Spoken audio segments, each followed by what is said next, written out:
Okay, we're live. Hello, everyone. Happy Monday. We're here as always doing our Monday noon product or health condition Zoom, but today we are doing a part 2 of drug-induced nutrient depletion. So if you've missed part 1, go back onto our YouTube channel and make sure you watch that because it gives also a big intro into what it is, and we talk about a different topic. But today we are addressing pain.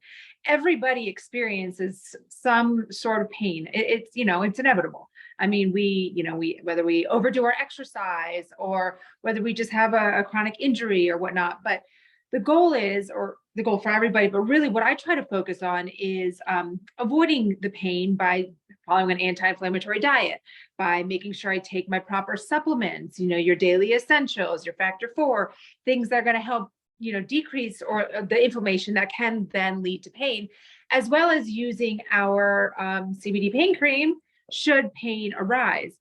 My goal is to always avoid having to take NSAIDs, over-the-counter pain medicine, anything that when something creeps up, I try to manage it otherwise. But Ryan is here to tell you, should you be taking any of those pain medications, whether it be prescription or over-the-counter, what these kind of medications further deplete from your body when taking them. Yeah, absolutely. Thanks, Lisa. Yeah.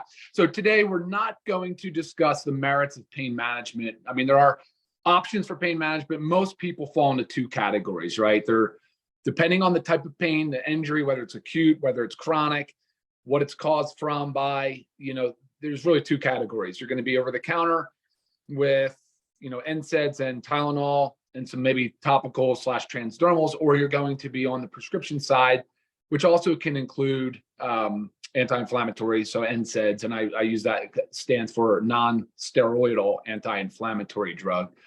So, and then you also have opioids as well as some corticosteroid type related things, so steroid related. So like Lisa said, she must be married or know a good pharmacist because she does her best to avoid turning to the NSAIDs and Tylenol and tries to rely on different alternatives and really tries to focus on it from a preventive perspective, because as you're going to learn today, although they might be effective at treating pain, they also come with some significant side effects, and one of which is drug-induced nutrient depletion.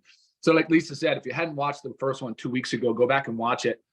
But what that drug-induced nutrient depletion is basically saying is that certain vitamins and minerals become depleted when we consume some prescription or over-the-counter drugs.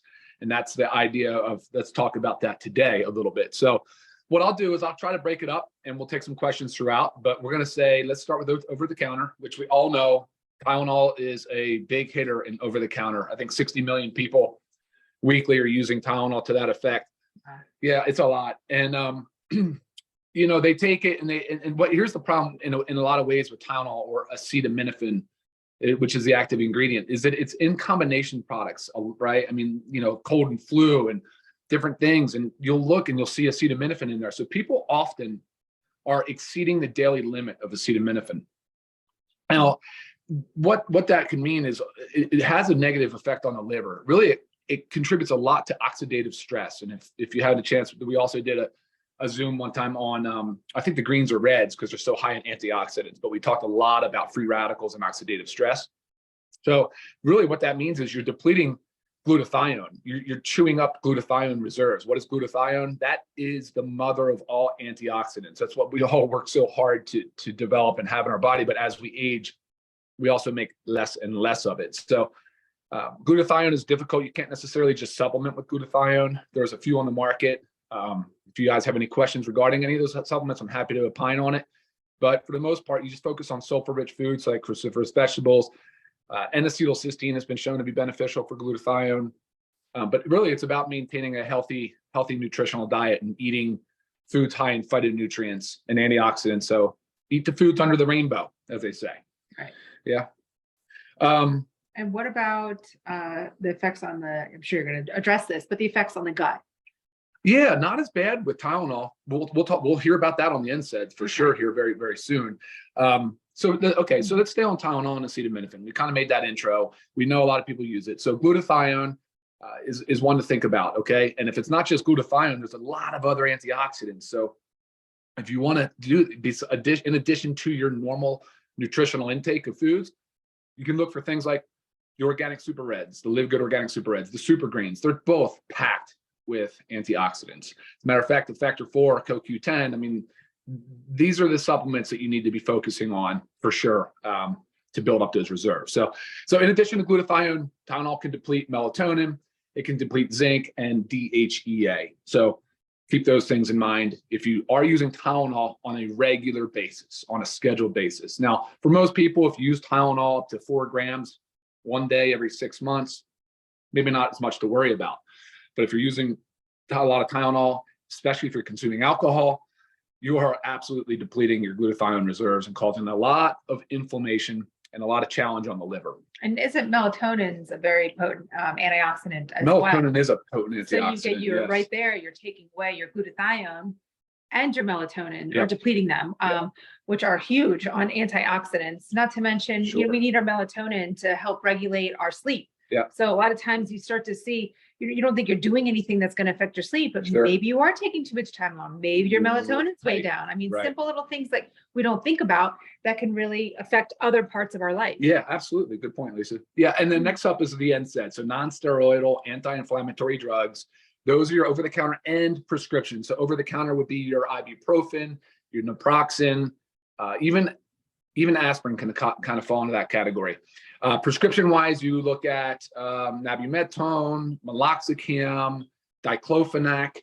So these are all NSAIDs, and those NSAIDs are, I'm not going to, again, I don't want to go into the merit of the meds because they certainly work, right? But they have a lot of side effects associated with them. We know that they can cause gastric perforation. So anybody that's prone or subject to peptic ulcers or stomach ulcers should absolutely avoid NSAIDs because they can cause ulceration. There's actually a black box warning on it from the FDA due to the cardiovascular event risk. So stroke and heart attack because of the water retention and different things that it's doing. And then of course they're a little bit, they're hard on the kidneys. That's the, yeah, none of it's all that great. But as far as like depletion goes, I mean, and not to mention how many people are using NSAIDs, I'm trying to find the number. It's like 30 million a day or something like that. I mean, so it's a high number. It's the number one visit for people to go into a pharmacy for over the counter. They just want to run in and, get Sure. that. So, but of course it certainly comes with risk. And we wanted to make that clear because I feel like a lot of people turn to NSAIDs. Right. We're not realizing there's so many other ways to decrease inflammation in the body, therefore decreasing your pain. It's just not like, again, we always look for that like quick fix, that quick pill. Yeah. I mean, if there was a weight loss pill that was like, would do everything, everybody would be taking it. Sure. So it's not about the quick fix. It's about really figuring out the root cause and treating that so we don't have this chronic episode of pain and have to chronically take some type of pain medication. Yeah. Yeah. Aside from disrupting the gut, it can deplete folic acid, so B vitamin, zinc, melatonin, and DHEA as well. So, okay. Yeah. And you can get that folic acid from our multivitamins. Both of our multivitamins have methylated sure. folic acid. Sure they do. Yep. And they have the full B vitamin complex, but specifically Ryan's saying here that depletes folic acid in the multi. Yeah. Yeah. Lisa, want to see if there's some questions on here before we move into prescription. Factor 4 is back in stock.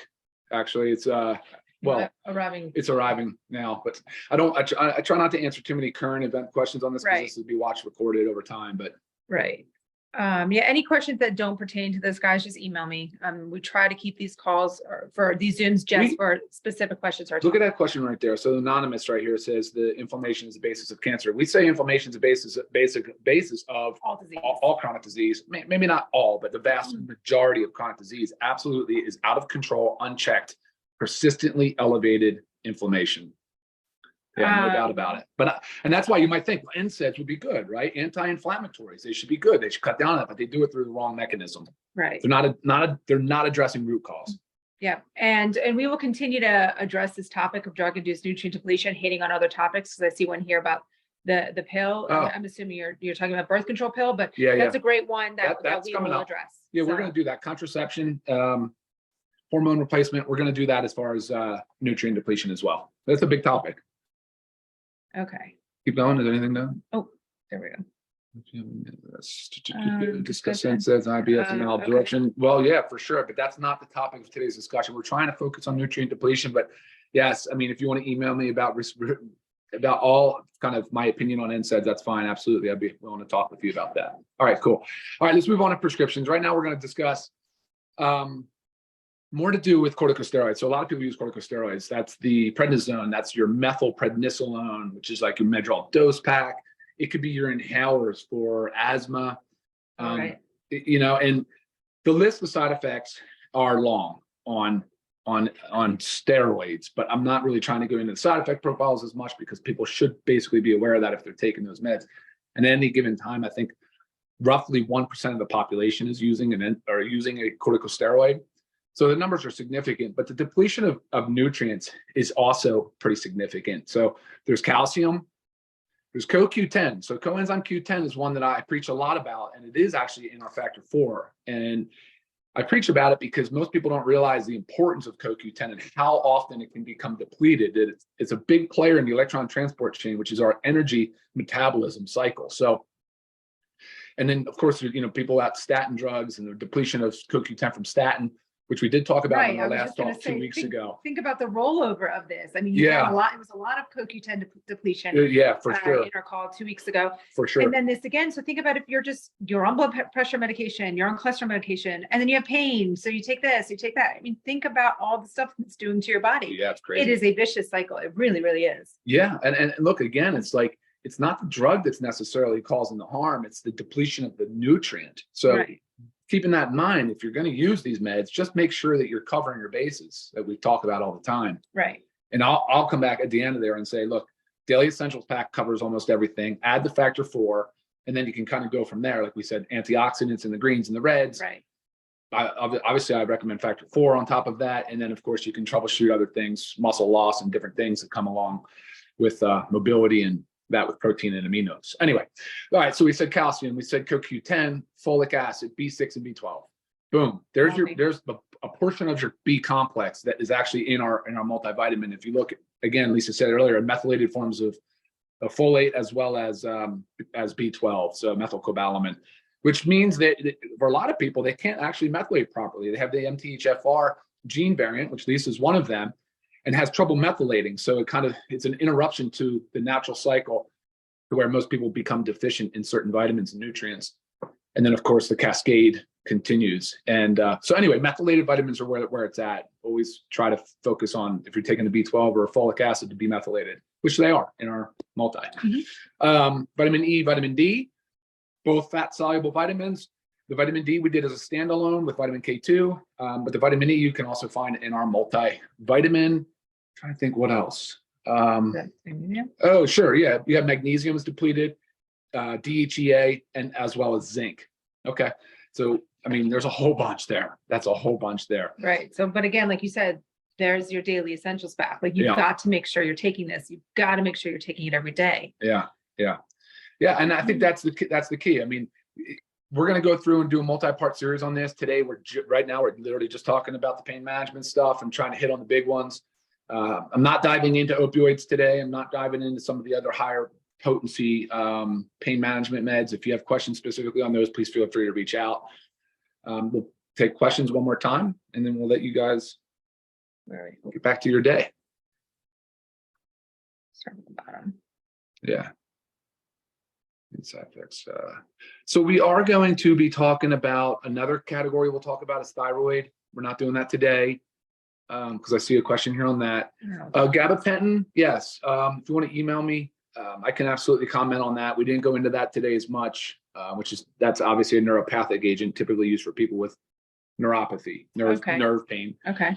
Also is, an anti-epileptic for early stage. I'm not going to cover disease states so much because we could really have a hard time keeping people's attention. But we're just trying to cover classes of meds. Yeah. So, and again, always like simple little, if you have a specific question that's a kind of off topic but related, email. Sure. Email. We'll get you the questions for sure. All right, guys. Well, look, if you think I missed anything, please feel free to email. But like I just kind of said, I mean, you can cover a lot of your nutrient bases with this simple, and that's why we call our pack the Daily Essentials Pack. I mean, when you listen to these drug-induced nutrient depletion talks, you're going to see kind of a recurring theme. And a lot of them are essential vitamins and minerals, which means our body doesn't make them. So we need to supplement in addition. Go ahead. Yeah, and always focusing on the preventative side. You guys know that I'm so big on this. And I say this over and over because this goes with like so many different topics. What do we need to do for this preventative medicine? Okay, we need to make sure we eliminate nutrient deficiencies with our Daily Essentials Pack. We need to make sure we calm down inflammation with our Factor 4.